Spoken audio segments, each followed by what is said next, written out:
So right now, as we speak, there are almost 3,000 billionaires walking the earth. And collectively, they are sitting on a combined $15.8 trillion. I mean, just wrap your head around that number for a second. That is literally more money than the entire gross domestic product of every single country on the planet, except for two. But here's the fascinating kind of hidden secret we're going to unpack in this explainer today. Almost none of that unimaginably massive pile of wealth is just sitting in a standard savings account. We're going to get a real insider access look at exactly where the ultra-wealthy actually park their money and why the way they invest is basically the exact opposite of what you and I are taught to do. Okay, let's dive right into this. We're going to start by busting the billionaire myth. Then we'll look at the visible pillars of stocks and real estate, unpack the real wealth engine, reveal a hidden giant asset class, and wrap up with the billionaire challenge. Part 1, the billionaire myth and debunking this whole day trader illusion.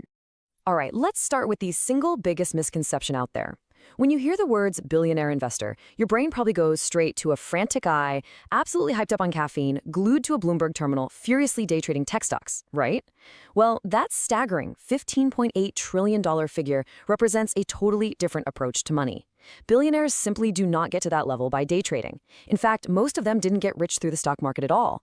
For them, the stock market is typically where their money ends up after it's already been made. It's a wealth preservation tool, not the primary engine that created it. And this brilliantly illustrates the massive divide. Everyday retail investors like us are constantly hammered with the same advice, right? Diversify, diversify, diversify. We're taught to chase quick paper gains. But the billionaire reality is completely flipped. They concentrate their wealth into a single asset they actually have control over, and they build it up over decades. So if jumping in and out of stocks isn't the main event for getting rich, what is? Well, let's keep moving. Moving into Section 2. Stocks and real estate, the visible pillars of extreme wealth. So looking at the most publicly visible asset classes, yes, obviously billionaires own stocks, but their strategy completely upends standard financial advice. Think about guys like Elon Musk, Jeff Bezos, or Mark Zuckerberg. They didn't build their mega fortunes by dripping money into a well-balanced index fund, not at all. Their wealth was highly concentrated in single companies that they controlled: Tesla, Amazon, Meta. They built massive wealth through immense concentration, and they really only diversified to protect their fortunes way later, after they've already made it. Now, I know what you're thinking. What about Warren Buffett? Well, Buffett is the famous exception that basically proves the rule. He built Berkshire Hathaway specifically as a vehicle to buy massive, private pieces of other great businesses. Think back to the 2008 financial crisis. While the general public was panic selling everything, Buffett calmly deployed billions of dollars into Goldman Sachs and General Electric. He stepped in and struck deals for preferred shares that paid him guaranteed dividends. We're talking about sweetheart deals that ordinary retail investors literally cannot access. Which brings us to the second visible pillar, an asset class that is older than the stock market itself, real estate. But again, we're not talking about flipping suburban houses here. The ultra-wealthy use a strategy that insiders quietly refer to as buy, borrow, die. And it basically works in 3 simple steps. Step 1, you buy an appreciating asset. Step 2, you borrow against that asset to fund your lifestyle or other investments because, and this is key, taking out a loan is totally tax-free. Step 3, you never sell it. You completely avoid capital gains taxes.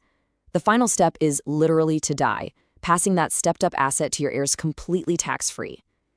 Entire American dynasties like the Gettys and the Zells were built on this exact foundation of land and buildings. So why is this strategy so incredibly powerful? It all comes down to one magic word: leverage. Let's do the math real quick. Say you buy a $10 million commercial building. You don't actually use $10 million of your own cash. You might put down $2 million in cash and borrow $8 million from the bank. Now, if that property goes up just 10% in value to $11 million, you didn't just make a 10% return. You made a 50% return on your actual cash invested. Why?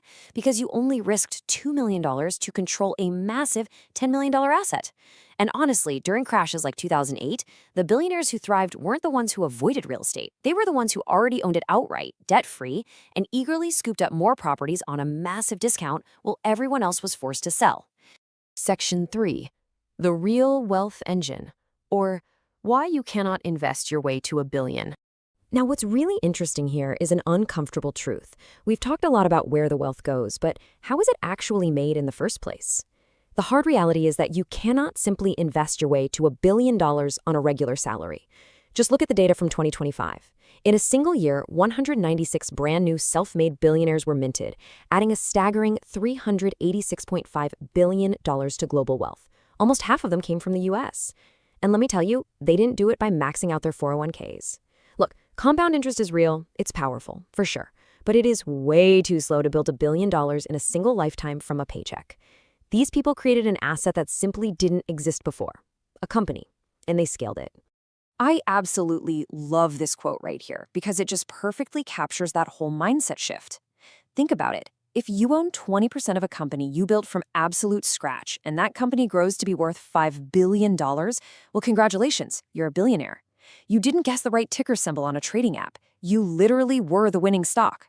Nearly every major billionaire out there made their first massive fortune by creating and owning a business outright, not by frantically trading shares of someone else's. Let's move to Section 4 and see how this builds. The hidden giant, private equity. This brings us to this highly anticipated, kind of obscure asset class that is quietly becoming the most dominant force in extreme wealth portfolios. Private equity. For the ultra-wealthy, this means just completely bypassing the public stock market. Instead of buying tiny little fractions of public companies, they buy entire private companies outright. They go in, fix them up, improve the profit margins, and then sell them years later for a massive payout. The true beauty of this for a billionaire is the total invisibility of it all. There are no flashing red numbers on your phone at 2 a.m. causing retail panic. A private company's value doesn't arbitrarily crash by 20% in a day because a CEO tweeted something dramatic. It's valued calmly behind closed doors by professionals based on actual underlying business fundamentals. And the proof is right there in the UBS 2025 Billionaire Ambitions Report. Private equity direct investments are currently the single fastest growing category that billionaires are stuffing into their portfolios. It's vastly outpacing public stocks, hedge funds, you name it. In fact, wealth managers project that by 2027, private markets will make up a massive 18% of ultra-high net worth portfolios. So while the public is white-knuckling every single dip in the S&P 500, billionaires are quietly buying up the private economy. And that leads us seamlessly into the final piece of the puzzle, the quiet thread running in the background. See, the public mindset is completely obsessed with paper net worth. But net worth is kind of an illusion, isn't it? It doesn't pay for your groceries or, fuel a private jet until the asset is actually sold. The billionaire mindset is entirely focused on chasing cash flow. They want money that lands in their bank accounts every single month like clockwork, regardless of whether the stock market is up, down, or closed for a long weekend. So what does this cash flow actually look like in practice? Well, it's real estate rental income, it's massive business dividends, it's royalties on intellectual property, private lending interest, and incredibly lucrative licensing fees.